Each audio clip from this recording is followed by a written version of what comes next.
Mia? What's this about you coming to visit this weekend? I don't remember giving my permission for you to come. What do you even want? This isn't a holiday coming up, so there's no reason for you to lounge around my house. Don't you understand that you are just a stranger? You can't just pop by every time you feel like it. You should be more considerate about other people's convenience, you know. Stranger? I get that you don't like me, but I've been married to Tom for 3 years now. You could at least accept that I'm your daughter-in-law. Anyway, it's not like I decided that I wanted to visit either. I already know that my presence bothers you, so if I could avoid going, I would. I'm just visiting because I've been invited to come, and it would be rude to keep on declining. Can't we at least be civil for the sake of the loved ones around us? Tom says that he wants to watch the baseball game with his dad, and I'm just tagging along because Ted wants to see me too. Is it really that big a deal? I would understand the overreaction if I was bothering you every weekend, but I've tried to keep my distance in my own way, and have only gone to visit when Ted really insists that I come see you both. Even then, you still make a fuss about how I'm being so selfish and how I'm in the way. In the first place, I don't understand why you hate me so much and what I've done wrong. I've tried to be as sympathetic as possible, but to be honest, it's getting really tiring. The problem is that you don't know your place. I don't like the fact that you act as though you're part of our family when you come to visit, even though you don't belong here. You need to be more aware of the fact that you are just a stranger. And yet you come to my house, eat the food I've prepared as though it's all a matter of course. Even though the food I've made is meant for family, not for outsiders like you. It annoys me to no end that you think you can waltz and lounge around my house as though it's your own. I don't understand the nerve. How on earth your parents raised you, I have no idea. But they've clearly failed to raise you into a responsible and considerate adult. I wish I could give them a tip or two about how they should have brought you up, but even if I did that, it's much too late. No amount of discipline can change your horrible attitude now. I think it's weirder that you refuse to accept me as part of your family, even though I'm married to your son. I thought marriage was supposed to bring people, two families, together, not make me feel as though I'm unworthy of being treated equally. What do you expect me to do? I've offered to help out with the cooking before, but you refuse to let me touch anything as though I'm contaminated or something. So what should I try next? Bring my own packed lunch when we're supposed to be having a family dinner? Should I sit on the floor instead of sitting at the table when we're eating? If that'll please you, I'd be happy to do so. It'd be a lot easier to do all those things instead of having to suffer the silent treatment and glares you give me. But I'm sure that doing those things will raise a lot of eyebrows among the other family members that are attending, and Ted is much too kind to let me do any of that. So I think your only choice is to accept that I'm family and try to get along with me like I've been trying to do with you. Let's be civil, for Tom and Ted's sake. Why can't you understand that your defiant attitude is the problem? You're always so sarcastic and bossy, and it gets on my nerves. You need to show more respect towards your elders, especially to the mother of your own husband. If we're talking about sarcastic and bossy, I think you'd win by a mile. That's the attitude I'm talking about. You should listen to yourself speak! I've never met someone with so much cheek! On top of that, you're always turning up with Tom and getting in the way of our family time. Why can't you let him come home to visit by himself and leave us in peace? Don't you feel guilty for coming between a mother and her son? Honestly, the way you act tells me that the only thing you think about is yourself. You are a selfish woman, and I knew it was a mistake to let Tom marry you. I know that you don't want me visiting, so I try and avoid going as much as I can, too. But whenever I say that I can't make it to a dinner or a gathering, Ted always offers to change the date to one that's more convenient for me saying that he wants everyone included. If you want me to stop coming, I hope you understand that you'll have to explain why I can't come to your husband first. Unlike you, he actually treats me like an actual daughter and wants to see all of us together. The more I say no to Ted, the more he worries that I don't feel welcome. Which is actually true, but of course, I don't have the heart to tell that to his face. He's not the reason why I don't feel like I belong with you at all. And Melissa is a great little sister. She is the best sister-in-law I could have ever hoped for, and she seems like she's really fond of me too. I consider you all an important part of my life with Tom, and I want to spend time with Ted and Melissa too. I don't see why there's a problem with me visiting every now and again. I'm telling you that you're not just visiting my home. You're getting in the way of my quality time with my family. You should be more aware of the trouble you're causing us. You're just a stranger, so don't act so friendly with my husband and daughter. You can't seriously think that they actually like you. They just say all those things because they have to keep up appearances. You don't even understand that, do you? So you think that you can barge your way into my home on the weekend? Don't make me repeat myself. You don't belong here. You've got nerve, thinking that you have the right to invade our personal space. I understand that you really aren't listening to anything I say, and don't even care to try. If you really don't want me visiting your home this weekend, I'll try and figure out a way to avoid it. I'll have to talk to Tom, and he'll most likely be disappointed that I can't come with him. But I'll find a way for him to visit without me going with him. He was saying that he might want to drink while watching the game, so I was going to go with him so I could drive him home, but I guess that's out of the question. Don't talk about him like he's a child. He can get there without your help. And of course he can drink all he wants. He was living here until he left for university, and his room is still available for him to sleep in. He can stay the night. This is Tom's home, not yours. It's a matter of course for him to come home, but there's no space for you to stay. I don't care what excuse you make, but I don't want you coming here. I don't remember giving birth to you, so I have no obligation to treat you like a daughter. You may be married to Tom, but that doesn't make any difference. I never liked you, and don't plan on trying. My son deserves much better, so if anything, he should just stay here where he belongs, not with you. I don't remember being raised by someone so overbearing either. I understand that you love Tom, but I love him too, and he chose to marry me, so you should respect his wishes too. I think that includes wanting us to get along. I don't care about your reasoning. Tom clearly isn't thinking straight if he's chosen to spend the rest of his life with a woman like you. Anyway, I don't want you coming this weekend, but don't you dare talk to my husband behind my back. You'll regret it. How am I supposed to explain the reason why I can't come if I don't talk to him? You don't have to tell him. Just don't turn up. It's that simple. I don't know what you did to make him like you so much, but I'm sure that doing something like that will make it easier for him to realize that he made a mistake to trust you. It's been annoying seeing how doting he is of you, and I wish he would see that you're no good for Tom. I don't want you saying a word to Ted about anything I've said. I'm warning you. It'll be a pain if he starts thinking that I'm bullying you, or being mean when I'm just trying to fix that warped personality of yours. I think anyone would agree that you're bullying me if they saw this conversation. What did you say? I have done my best with you, and you dare say that I'm bullying you? You're such an ungrateful young woman. Really, what does Tom see in you? No, it's nothing. I know that you're doing your best. Anyway, I'll talk to Tom about this weekend, so please don't get that upset. I won't talk to Ted either, and I'll have Tom give him an excuse for why I'm not with him. I understand that it's difficult for you to like me, but I'm trying my best to get on with you as well.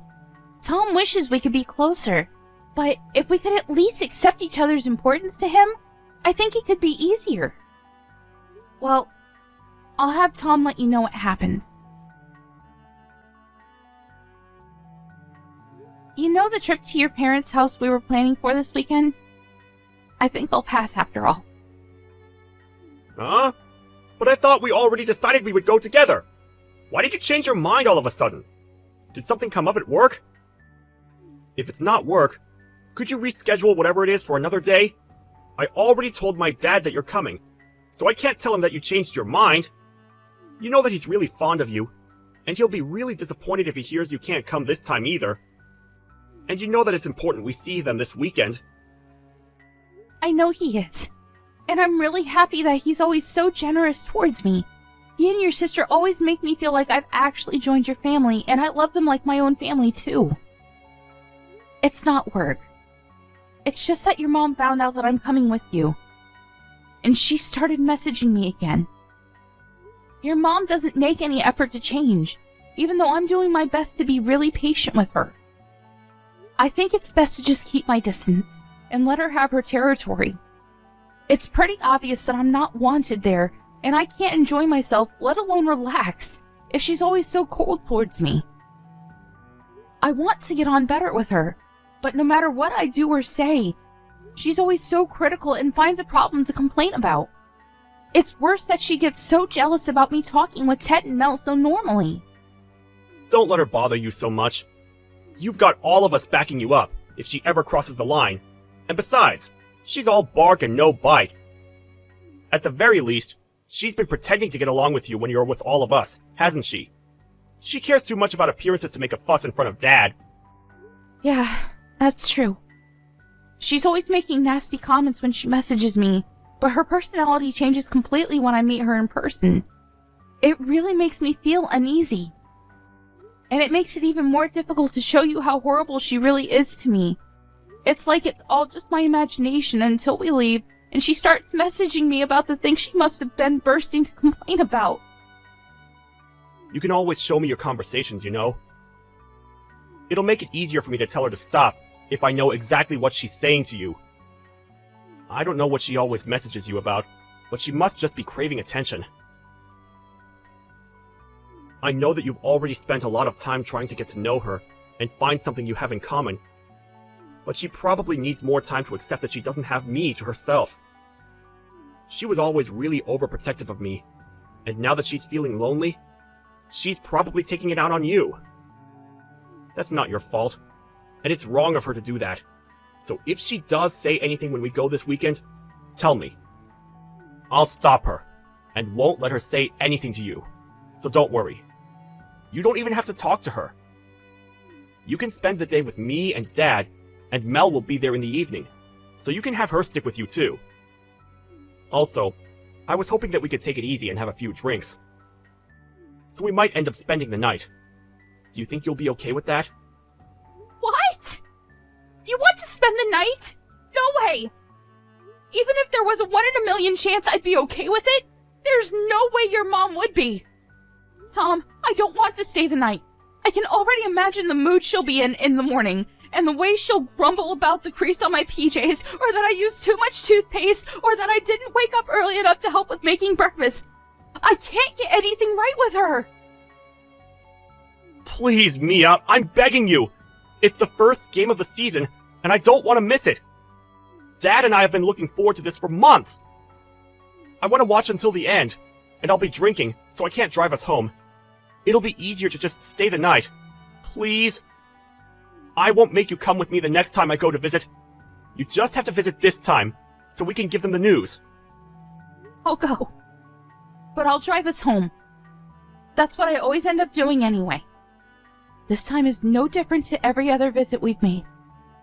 You know why I don't want to make you do that. You'll be just as tired as I'll be. Maybe even more because of my mom's attitude, and because you're moving around for 2. Plus, the game might continue until late, and by the time it's over, it'll be pitch black outside. I don't want to risk anything, especially not now. You understand that, right? Yeah, I know why you're worried. I don't want to risk anything either. Alright, then will you promise me this?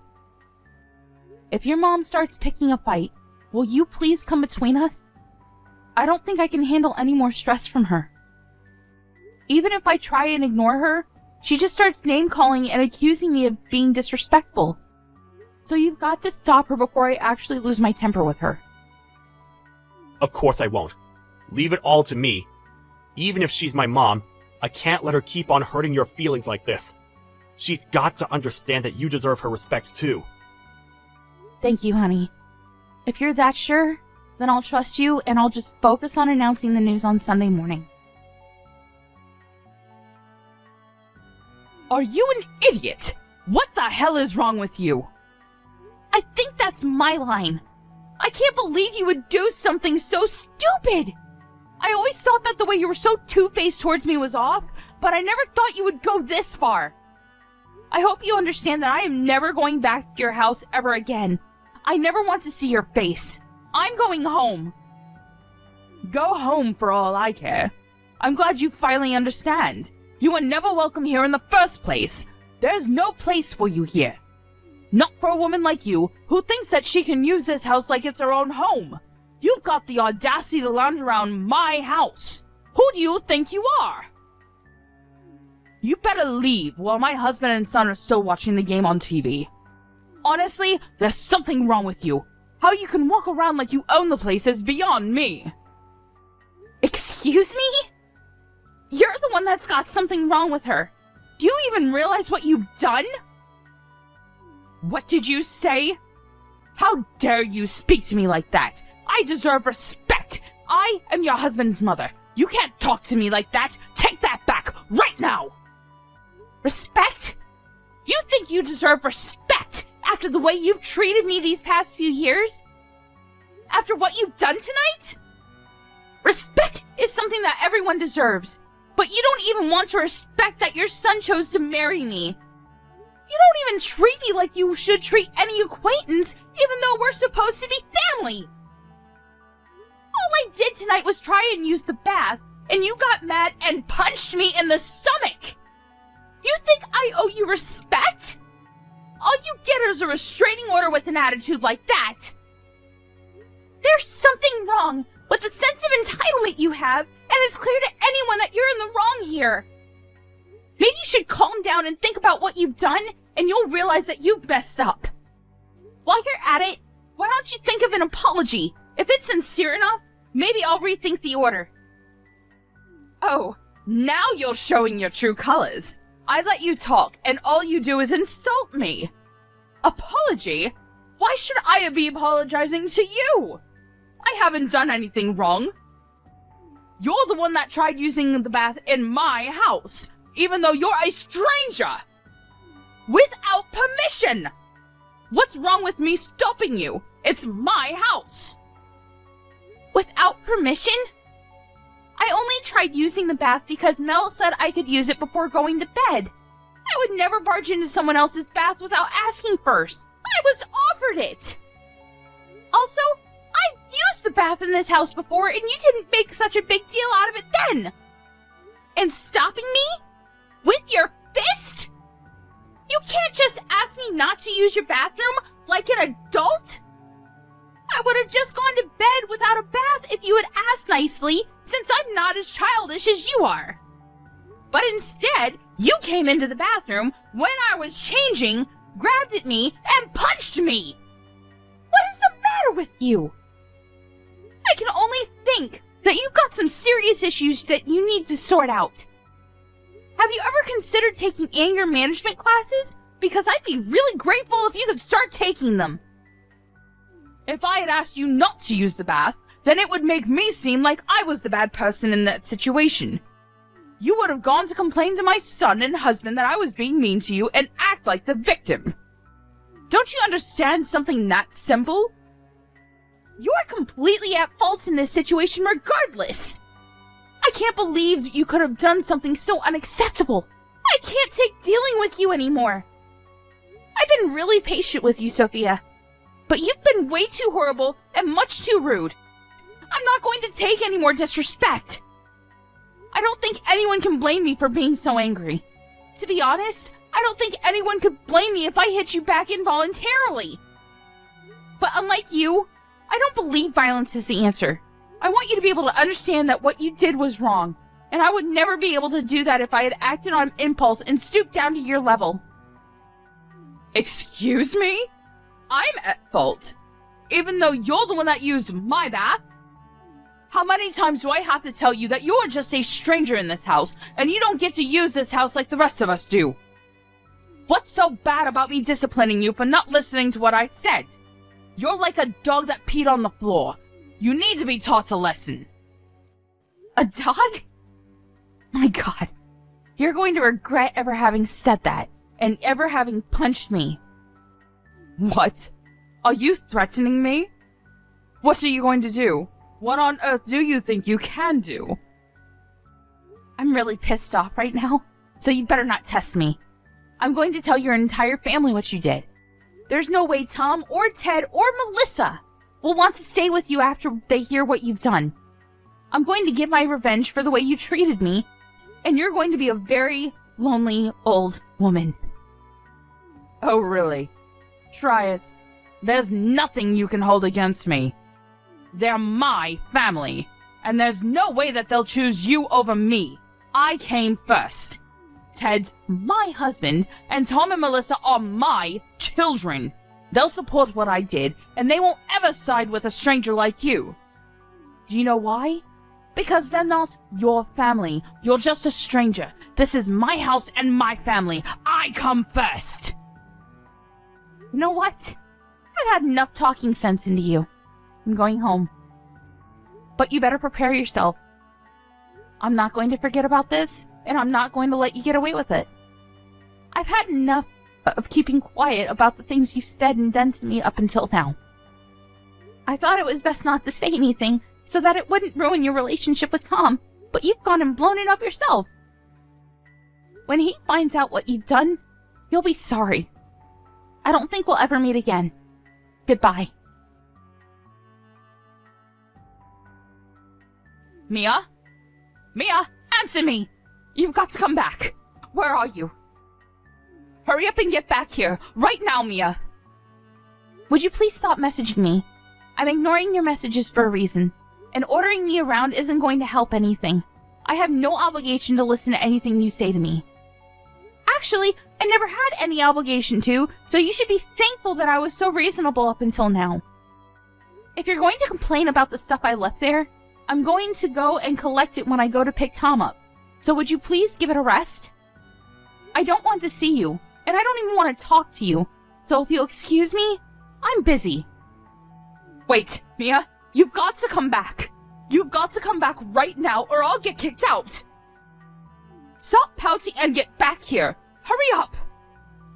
Why should I come back? You say that I'm pouting when I'm rightfully angry with you for punching me, and you have the nerve to think that you can order me around? Why should I do anything for you? You haven't even apologized for what you've done. As long as you think you haven't done anything wrong, I don't feel comfortable talking to you. What? You expect me to apologize to you? For what? Why should I? You're the one that should be apologizing to me for making me the bad person.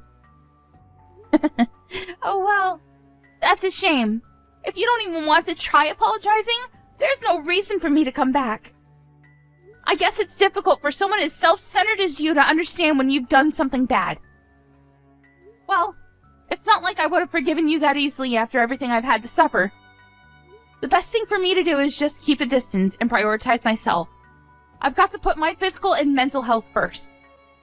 Who the hell do you think you are? You think I owe you an apology? And you say that you wouldn't have forgiven me anyway? Since when do I have to ask for your forgiveness? I'm your mother-in-law. You owe me respect. If I tell you to do something, you should shut up and do it. So shut up and come back right now. I'm ordering you. How many times do I have to tell you before you listen to me? You're the one that told me to get out, remember? I was happy to do as you said then because I didn't even want to look at you, but now I don't have to listen to a word you say. I don't have to listen to anything you order me to do, especially if everything you say is contradictory. You contradicting yourself just shows how unreasonable and selfish you are. And I've had enough of it. I'm not coming back. I know that I'm contradicting myself, but I really do need you to come back or I'm in a lot of trouble. You've got to help me. So come back. My husband's angry with me. He says that if I don't get you to come back, he'll kick me out. But why? I don't understand. Why is my husband siding with you? He should be agreeing with me. He's my husband. You must have seduced him. I know it. You're capable of doing something disgusting like that. It's the only way I can make sense of why he's so fond of you. Seriously? How much more nonsense are you going to talk? First of all, when he said to get me to come back, I think he meant for you to apologize. Second of all, I have not seduced your husband. I think the main reason why he's so fond of me is because I've been helping to pay the loans on your house. And because Tom and Melissa also sided with me, too. What? I've been paying the loans for the house you've been living in. I think that means that it's pretty much my house. Though, of course, I don't want to think of it like that. I don't want Ted to feel that he owes me anything. But no matter how much I tell him that I don't want him to make a big deal out of it, he's too kind. I think that explains why he's always favoring me and wants to treat me to dinner at your house. That's why he treats me especially well, and why you might thought it was strange that he was favoring me. But I haven't seduced him. You should think a little more before making ridiculous accusations like that. What? You mean that you're the one that's been paying for the house? The house I'm living in? This house? Are you being serious?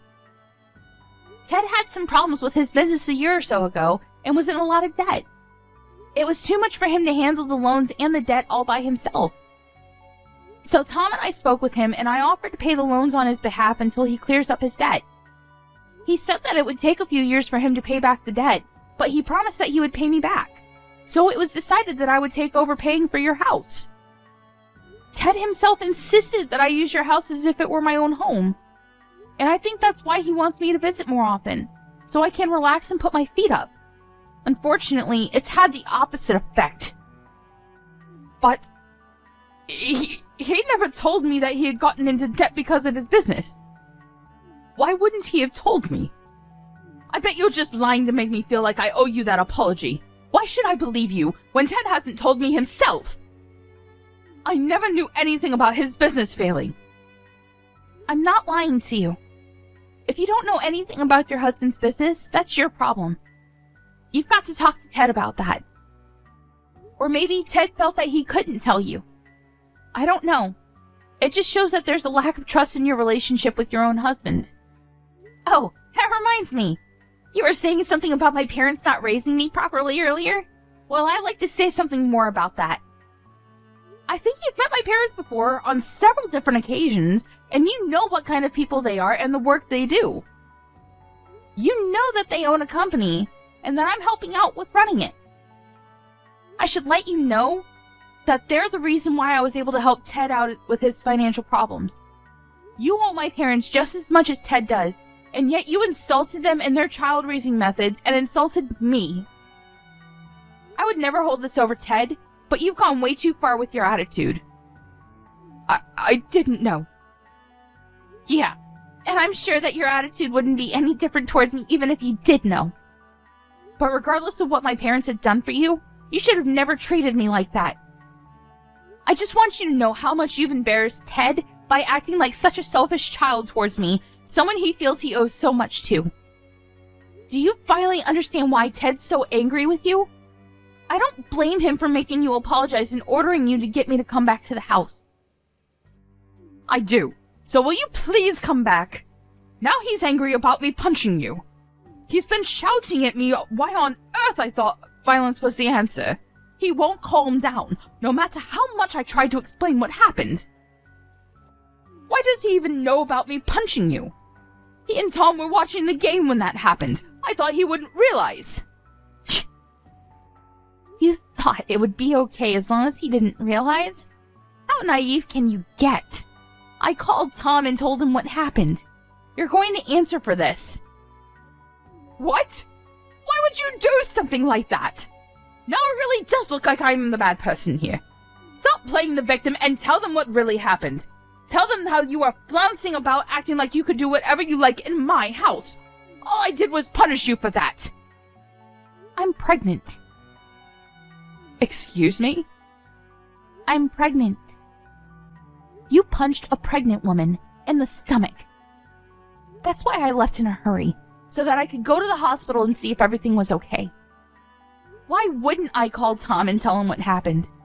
You understand how serious this is? You're lucky that I didn't have to call him to tell him that I had a miscarriage. If I lost the baby, I would have come back to the house and torn you apart. But now I know everything's okay. I'm going to keep it that way. I'm not going anywhere near you. I didn't know that. How was I supposed to know? You never told us you were going to have a baby. It's not my fault. If I had known you were pregnant, I would have never punched you in the stomach. I swear! You've got to come back! But you would have punched me elsewhere, I guess. Whether I'm pregnant or not, you shouldn't have punched me. End of discussion.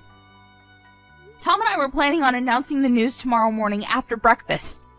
That's why I thought I should endure the night to get the announcement over and done with, because we wanted to tell you all in person. But that's impossible with you. Punching me was your choice and your mistake. It's all your own responsibility, and you've got to pay for it. I wouldn't be surprised if Ted decided he wanted to have a divorce. Tom says that his dad is pretty upset, especially because he had to find out about his first grandchild like this. Ted would never ask me for a divorce. He wouldn't do that. We've been married for over 20 years. I know he's upset, but that's because he doesn't understand. If he listens to what I have to say, then he'll understand. He won't even look at me, and he keeps on moving rooms when I go near him. I'm just waiting for him to calm down before I try to talk to him again. Until then, would you just come back? I'm sure he'll be in a much better mood if he sees that I've managed to bring you back. It looks like this has all been a big misunderstanding, so if we could just talk this all through, I'm sure we can get along. Get along? Even though you won't apologize for punching me? I don't have anything to say to you. You're a danger to me and my baby. That's all I have to say. A danger? Mia, you're overreacting. I didn't know you were pregnant. I wouldn't have done anything if I knew. I don't care. Say all the excuses you want, but there's nothing that will make me change my mind. You should think about what you've done, and think about how wrong it was for you to punch me, regardless of whether I was pregnant or not. I've tried a lot these past few years to talk things through, to just obediently do everything you say and keep my distance. But no matter what, it hasn't been enough to get you to accept that I married your son. I don't think that I have the time or energy to waste on you anymore. I'd rather put all of that into raising my baby into a person that respects other people. Up until now, you've done a good job of hiding your true nature from your son and husband, but now you revealed everything to them yourself. Now you'll just reap what you've sown. All the things that you've said to me, the chores you forced me to do and complained about, the insults, they're all going to come back to haunt you. Don't say that. We can talk about this. I'm sure that we can be good friends if we just try and meet each other halfway. You can't give up on having a good relationship with your mother-in-law like that. I didn't know you were pregnant, but I'm so happy to hear such good news. I want to hear more about the baby. When did you realize you were pregnant? When the doctor thinks it's due? Please, talk to me. And I'm grateful that you helped my husband when he needed it. I didn't know, but now I do. I'm aware that we owe you so much. I was wrong about you for being a terrible daughter-in-law, and I want us to get along. Please, this is all just a misunderstanding. I want us to be friends, so please, come back and let's start over. You can't just ignore me forever. I want to be part of your lives and to help take care of the baby when it's born. No, thank you. You don't have to be that stubborn. You've got to understand that I'm making an effort to reach out to you. And what about the effort I've made up until now? You didn't think much of that, did you? Besides, even Tom has had enough of you. Neither of us thought that you could go this far, so it's not his fault But he's shocked and ashamed that you could have hit me like that. He's upset that he didn't realize before it happened, but now he's realized that he needs to make his priorities clear. He agrees that I shouldn't come back there. So stop messaging me. We don't want anything to do with you. I'm sorry. I really am. I'll apologize as much as you want me to, so please don't cut me out of your lives. You finally feel like apologizing? It's too little too late. That punch was the straw on the camel's back. Goodbye, Sophia. I don't want you coming near me or my family, and of course that means you can't meet your grandchild. But I guess you must be really glad that it turned out the way you wanted it to. Now we really are strangers. In the end, Sophia not only lost the chance to bond with her daughter-in-law, but she also lost her own son, who announced that he wanted to cut ties with her. She also lost her chance to meet her first grandchild. No matter how much she begged him, Tom refused to tell her when the baby was due, and he left his parents' house before she could ask anything more. Ted was furious that she hadn't apologized to Mia properly, and demanded a divorce. He was ashamed that she could have treated Mia so badly and criticized her for not making her feel welcome. He wouldn't listen when she cried and wailed at him to forgive her, and only said that as long as Mia couldn't forgive her, he didn't want to even look at her. Their daughter Melissa had heard everything that happened from her brother, and she was appalled that her mother could do something so low. She was told that she didn't deserve to stay in the house that Mia had paid for after the way she treated her, and ended up being kicked out of the house by both her husband and her daughter, and was told to never come back. The night she was kicked out of the house was the coldest night of the year, and she had nowhere else to go, so she used all the money she had on her to get to her son's house in the hope that she could talk to Mia again. When she turned up on their doorstep, they refused to let her in and told her to leave. She begged them to at least let her use their bath so that she could warm up after coming so far, but unsurprisingly, their reply was negative. They both answered that they didn't want to let a stranger use their bath, and Sophia was shut out of their home. She cried and pleaded with them to open the door, but nobody would come. I don't know what she expected. It was her own fault for the way she behaved towards Mia, and crying wouldn't fix anything. The only thing Sophia could do now was reflect on her actions. As for Mia, the doctors let her know that the impact of the punch didn't have any effect on the baby, and assured her that the bruising she had would disappear in a few days. A few months later, she gave birth to a healthy, beautiful baby, and her family and Tom's family all celebrated the birth with dinner at Ted's house. Unfortunately for Sophia, the invitation to see the baby never came.